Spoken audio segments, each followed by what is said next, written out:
ಯಾಕೆ phone receive ಮಾಡ್ತಾ ಇಲ್ಲ? ಎಲ್ಲಿ ಹೋದ್ನು? ಏನು ಮಾಡ್ತಾ ಇದ್ದನು?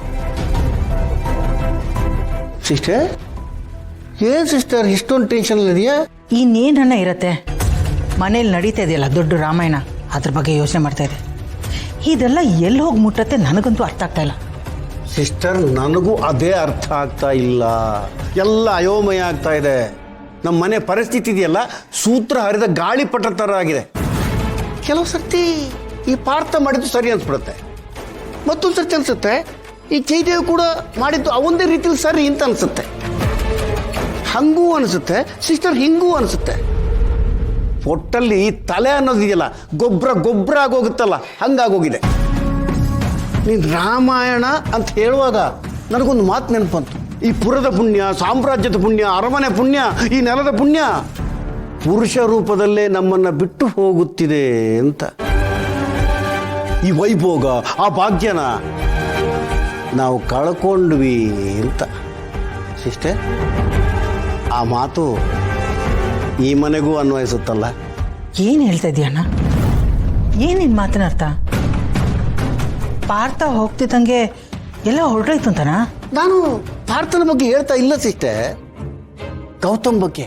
ಅವನು ಹೋಗ್ತಿದ್ದ ಹಾಗೆ ಈ ಮನೆ ವೈಭೋಗ, ಭಾಗ್ಯ, ಲವಲವಿಕೆ, ಪುಣ್ಯ ಎಲ್ಲ ಅವನಿಂದ ಹೋಯ್ತು ಅಂತ ಅನ್ಸಲ್ವ ಸಿಸ್ಟರ್? ನಿನ್ನ ಅವನ ಮಧ್ಯೆ ದಾಯಾದಿ ಕಲಾ ಏನೇ ಇರಲಿ, ಆದರೆ ಅವನ ಆಡಳಿತದಲ್ಲಿ ಈ ಮನೆಯಲ್ಲಿ ಶಾಂತಿ, ಸುವ್ಯವಸ್ಥೆ ತುಂಬ ಚೆನ್ನಾಗಿತ್ತು. ಆದ್ರೆ ಈಗ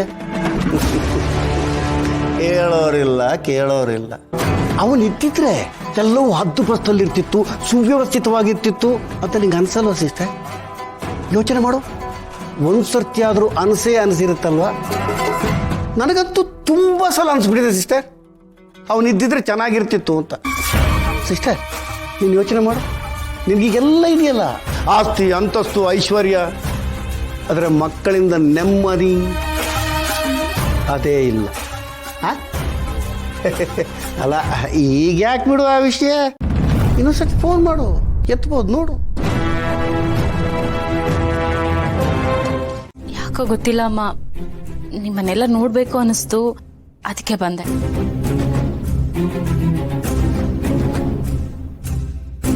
ಕಂದ, ನೀ ಬಂದಿರೋದ್ ಖುಷಿನೇ. ಒಬ್ಳೆ ಬಂದ್ಯಾ? ಇಲ್ಲ, ಪಾರ್ಥ ಅವರು ಬಂದಿದ್ದಾರೆ. ಅಳಿಯಂದ್ರು ಬಂದಿಯಾರ? ಅವರೆಲ್ಲಮ್ಮ? ಅದು ಹೊರಗಡೆ ಕಾರಲ್ಲಿದ್ದಾರೆ. ಕಾರಲ್ಲ, ಒಳಗ್ ಕರಿಯುತ್ತಾನೆ. ಅದು ಪಾರ್ಥ ಅವರು ಬೇಜಾರಲ್ಲಿದಾರಮ್ಮ. ಅವ್ರು ಇಲ್ಲಿಗೆ ಬರೋದು ಬೇಡ ಅಂತ ಹೇಳಿದ್ರು, ನಾನೇ ಅವ್ರನ್ನ ಒತ್ತಾಯ ಮಾಡ್ಕೊಂಡು ಕರ್ಕೊಂಡು ಬಂದೆ. ಯಾಕಮ್ಮ, ಏನಾದರೂ ಪ್ರಾಬ್ಲಮ್ ಆಯ್ತಾ? ಅಪ್ಪ, ಅದು ಮನೇಲಿ ಸ್ವಲ್ಪ ಸಮಸ್ಯೆ. ಏನಾಯ್ತು ಕಂದ? ಅದು ಪರವಾಗಿಲ್ಲ ಕಂದ, ಏನಾಯ್ತು ಹೇಳು. ಅದು ಪಾರ್ಥ ಅವರು ಭಾವನ ಹತ್ರ ಕೆಲ್ಸಕ್ಕೆ ಹೇಳ್ಕೊಂಡು ಹೋಗಿದ್ರು. ಆ ವಿಷಯ ಜಯದೇವ್ ಅವ್ರಿಗೆ ಗೊತ್ತಾಗಿ ಮಧ್ಯ ಜಗಳ ಆಯ್ತು ಅಮ್ಮ. ಅದಕ್ಕೆ ಪಾರ್ಥ ಅವ್ರಿಗೆ ತುಂಬಾ ಹರ್ಟ್ ಆಗಿದೆ. ಒಂದು ನಿಮಿಷ, ನಾನು ಅಳಿಯಂದ ಹತ್ರ ಮಾತಾಡಿ ಅವ್ರನ್ನ ಕರ್ಕೊಂಡ್ಬರ್ತೀನಿ.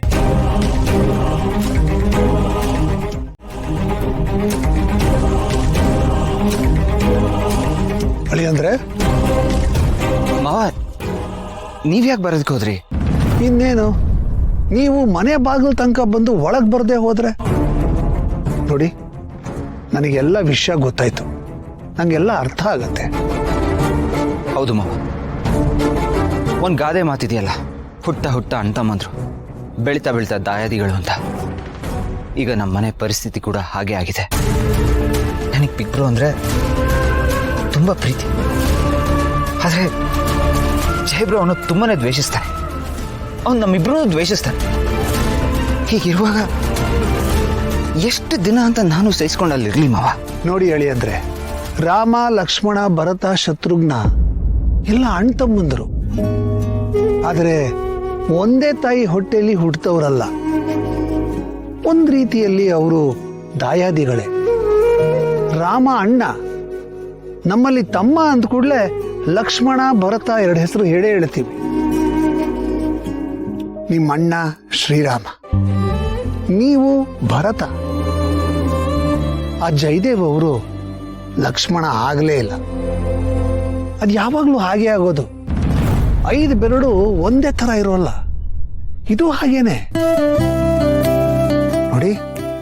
ಜೀವನದಲ್ಲಿ ಇಂಥ ಸಂದರ್ಭಗಳು ಬರುತ್ತೆ.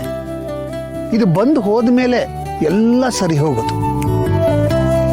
ಚಿಂತೆ ಮಾಡಬೇಡಿ, ಎಲ್ಲ ಸರಿ ಹೋಗುತ್ತೆ. ಬನ್ನಿ ಒಳಗೆ.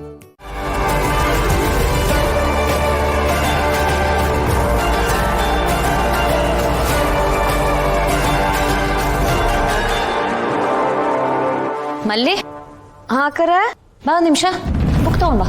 ಹಾ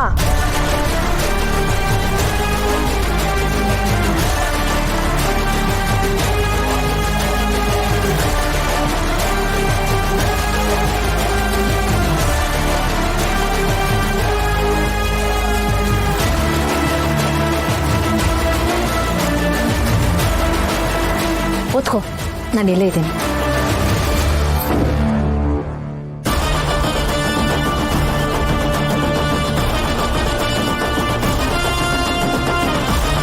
ಅಲ್ಲಲ್ಲಲ್ಲಲ್ಲಲ್ಲಲ್ಲಲ್ಲ ಭೂಮಿಕಾ, ಏನ್ರ ತಲೆ ಇವಳ್ದು? ಇವಳು ತಲೆನ ತಗೊಂಡೋಗಿ ಮ್ಯೂಸಿಯಮಲ್ಲಿ ಇಡಬೇಕು ಕಣ್ರ. ಅಂತಿಂತ ತಲೆ ಅಲ್ಲ ಇದು. ಕಾರ್ ಒಳಗಡೆ ಕೂರ್ತೀಯ ಭೂಮಿಕಾ? ಈಗೇನು ಮಾಡೋದು ಬಾಸ್?